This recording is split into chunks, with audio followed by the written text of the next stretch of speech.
大家好，我是七七，今天跟大家分享一个最近我们家都爱惨了的牛奶饼，可早餐可甜点，而且只需要一次发酵，又省时又省心，超级的柔软湿润，做一次就可以囤够1周的口粮，也适合比较忙的宝宝们啦。那我们就开始吧。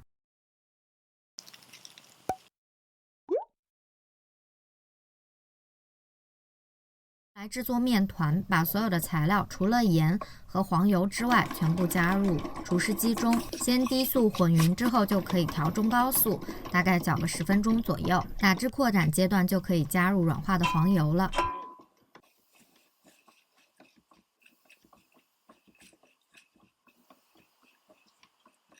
好，你可以挑了。最终打好的面团状态就是这种可以轻易的扯出大片的薄膜，面团也非常的有光泽感。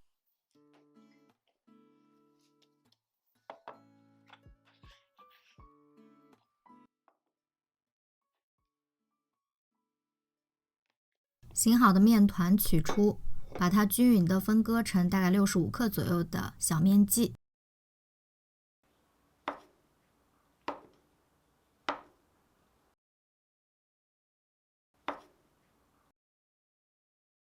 接着就把每一个小面剂都充分的折叠伸展，把它团圆，去帮它伸展滚圆就可以了。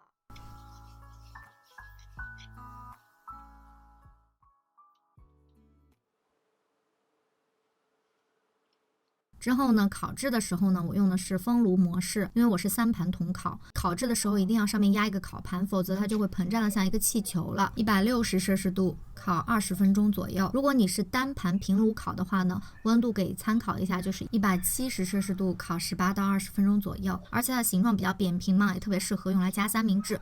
总之就是今天做了1周的口粮，感觉超级有效率的。那希望大家会喜欢，我们就下期见吧，拜拜。